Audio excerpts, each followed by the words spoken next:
Assalamu алейкум, кадырлуу кыргыз элим, урматтуу алыс жакындагы мекендештер, спорт мейкиндеги көрсөтүүсү баарыңыздарга салам. Көпчүлүк элибизден сураныч менен Кудайым буйруса спорт мейкиндеги биз көрсөтүүбүздү кайрадан баштадык.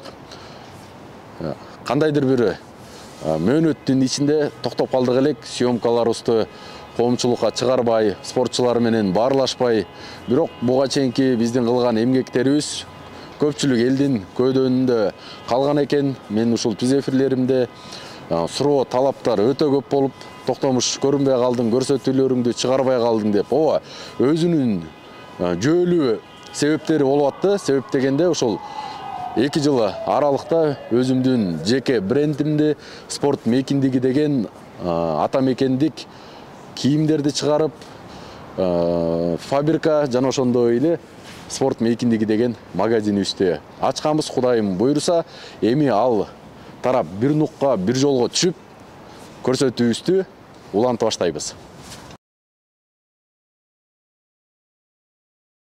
Алдыңыздарда турган Өмүрбек Эсен уулу. Салам алейкум. Кандайсың? Жакшысыңбы?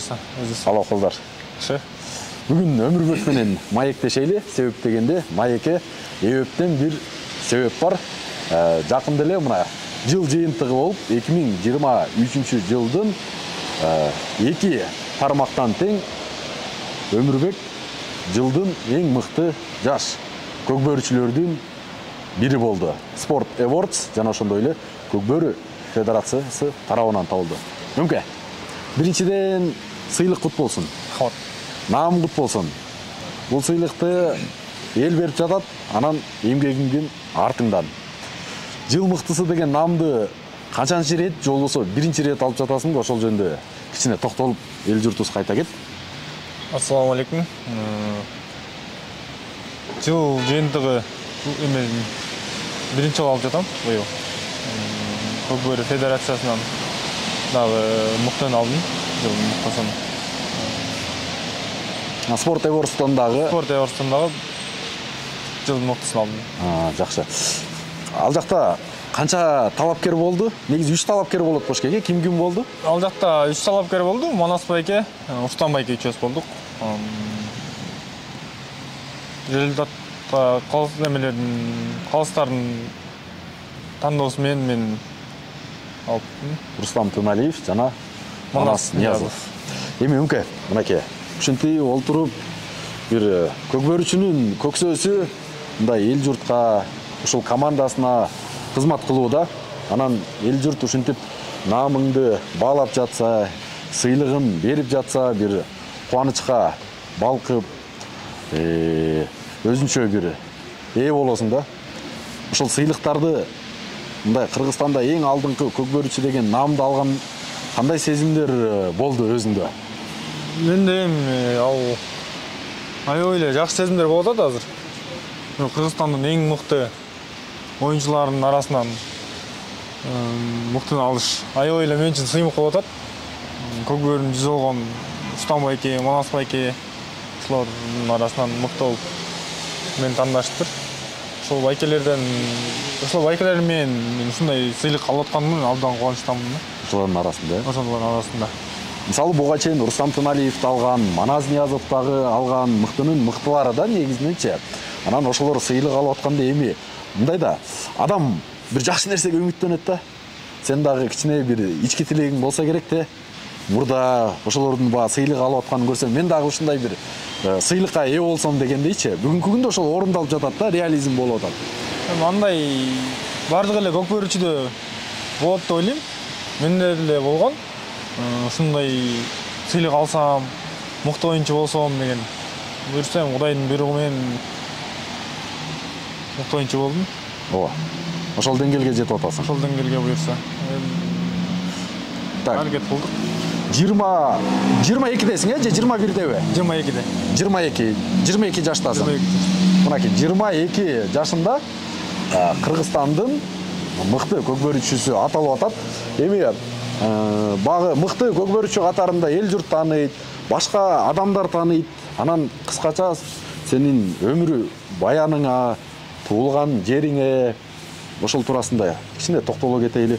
Жалпыбыз баарыбыз билебиз, Талас облусунун колунусуң, анын ичинде ошол ынтымак командасынын оюнчусуң.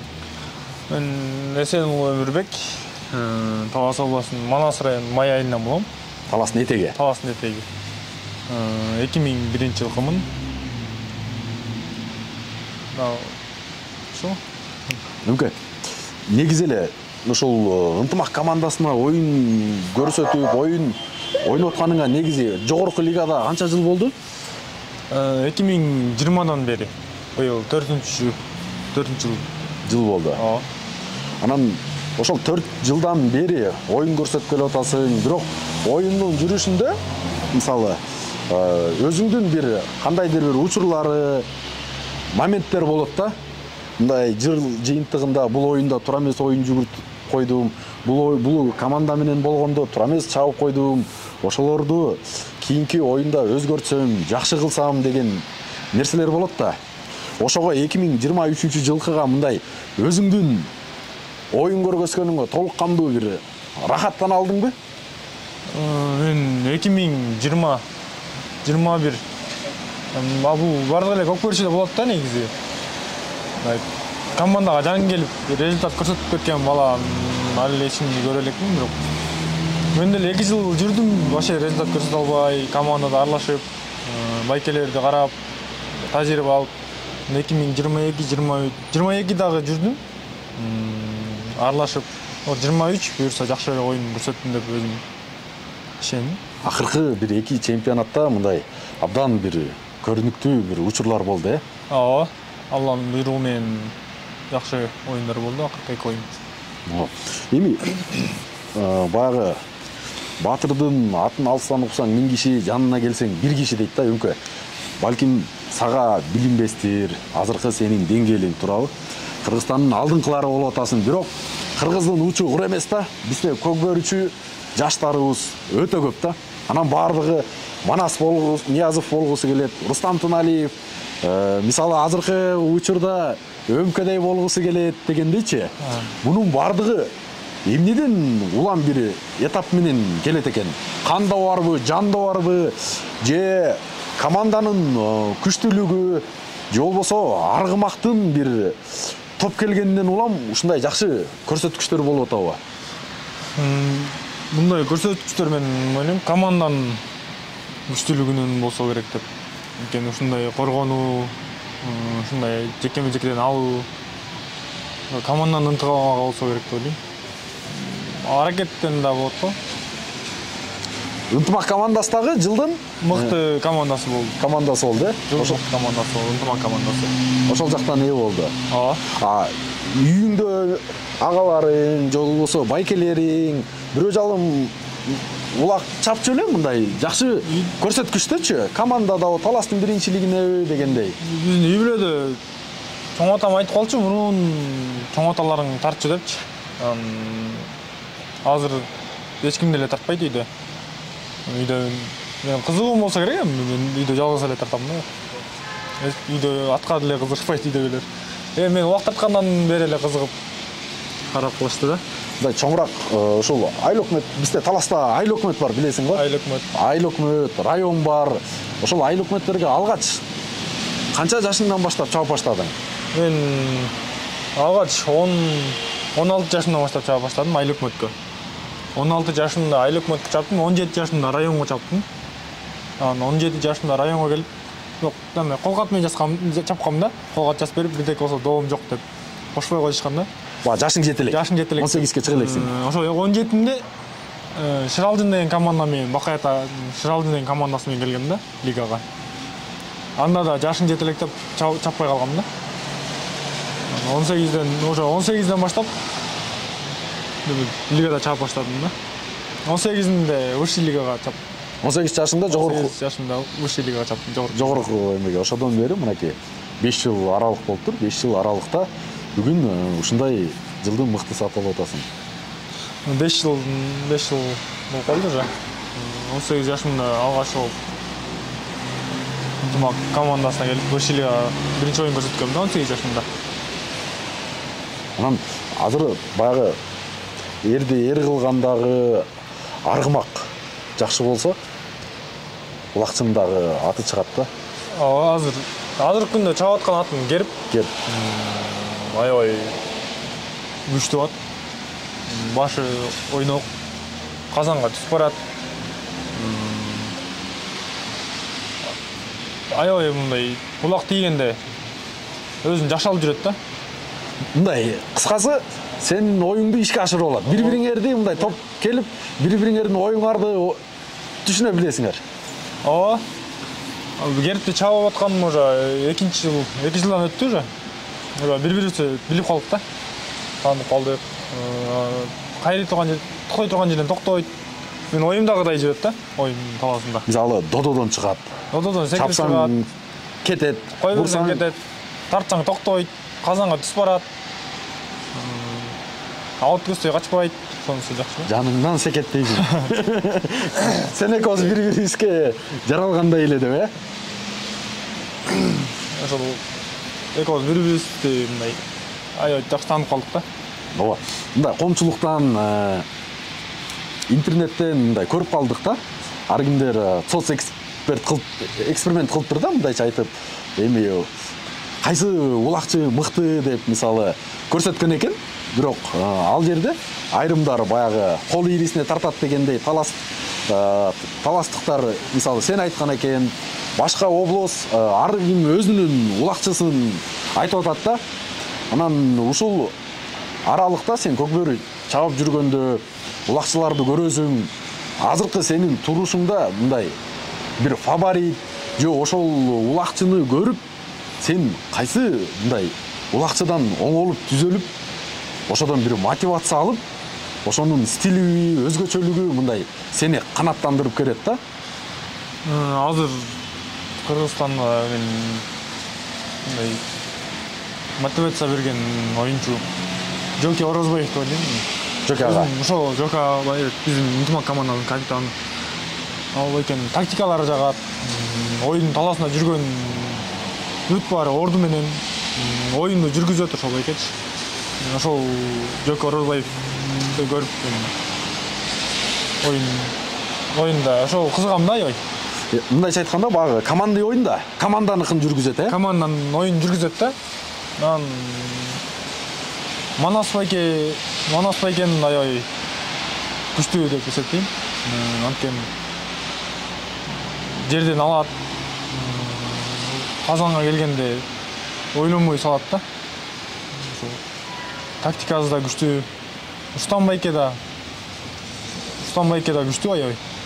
Канча жылдан бери тартып келатат, бирок азыркы күндө да алдырбайт да. Калуунда. Азыркы күндө да көп команданын Устам байкени көргөндө сүрдүнөт да аябай. Ичине кооптонуп турат, Ошол мен күмүрдү аткан ошо Жоки Орозбаев байке. 3 болду. 3. Эми бир башка командадан дагы кайсы эки коргоочу же чабуулчу дегендейчи? Мен чабуулчулардан Аскат Аскаров байке мыкты деп. Жерден алган аябай. Кыргызстанда азыр Аскат Аскаровдай чабып барып улак ала турган аз да. Нуржанчы? Нуржан байкени баарыбыз эле билебиз, ал аябай күчтүү оюнчу. Улак алган улагын чабат. Мактай берсең эми улакчылар көп да. Азыр өзүнүн командасын эле тартып атат деген. Жок, бул калыс команданын ою мисалы пикири болду да. Себеп дегенде сен өзүңдүн дагы мыкты аталып аткандан кийин башка оюнчулар да мынакей мындайча айтканда как анализ айтып атат да. Ооба, Нуржан байке мен командага жаңы келгенде жакшы акылдарын үйрөтүп, ушундай мындай кылсаң мындай болот, бирден кайрысаң атын мындай болот деп ошол байке аябай үйрөттү да мага. Мисалы командный тактика деп атпайсыңбы? Мисалы ошол командалык оюн жүрүшү айрым көрүүчүлөрү же элдер бир түшүнбөй калышы ыктымал да. Жоки байке оюнду жүргүзөт деп атасың го. Ошол команданын оюнун мисалы кандай кылып жүргүзөт? Себеп дегенде бир ар кимдин өзүнүн позициясы бар да. аласың, Өмүрбекке бересиң, саласың же коргойсуң деген сыяктуучу. Мындай да. Жок байке мындай тактиканы түзөт да. Мисалы үчүн сиз айтып атпайсызбы, чабуулчу ар ким өзүнүн орду менен да.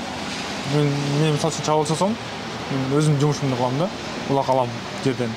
Ошондой эле защитниктерге да ошол коймедип да. Иштетет да ошолдун өзүнүн тактикасын. Сен бирөөнү тососуң, сен бирөөнү жабасың.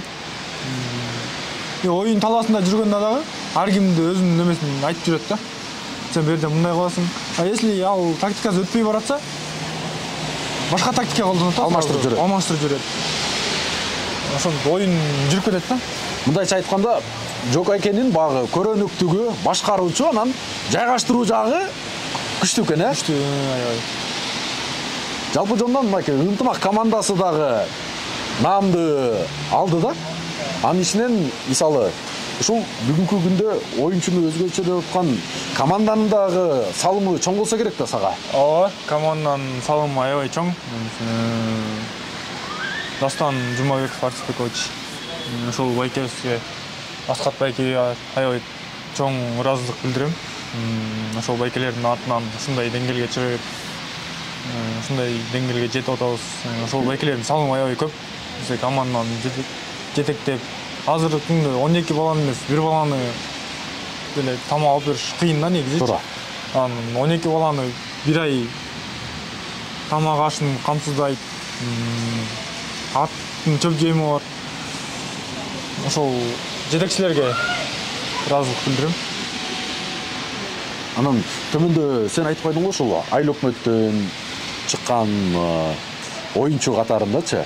Ушул азыркы учурда мына кыш менен Таласта Айыл өкмөт болуп атат. Район болуп атат. Мен ойлойм, мен быйыл дагы бир жакшы жаш балдар чыгат окшойт депчи. Ушул Таластын өкмөттөр арасында, Айыл өкмөт райондор арасында жаш балдарга бир чоң өбөлгө школа болуп атат окшойт, э? Жаңы муунду улам сайын алып чыккан. Ошол бизде Айыл өкмөт анан район деген оюндар аябай мындай балдардын оюнун өстүрөт да. Молодежь, взрослый да бизчи. Ошол молодежь мунун взрослыйдын оюну кызык болсочу, азыр молодежьтун оюну ошолордун деңгээли менен бир болуп калды да. Анан азыркы Таластан чыгып аткан жаш балдар да көп аябайчы. Ошол деңгээл эки команданын взрослый менен молодежьтун оюну бирдей эле болуп калды да Таласта. Чыгып аткан балдар азыр жакшы көп.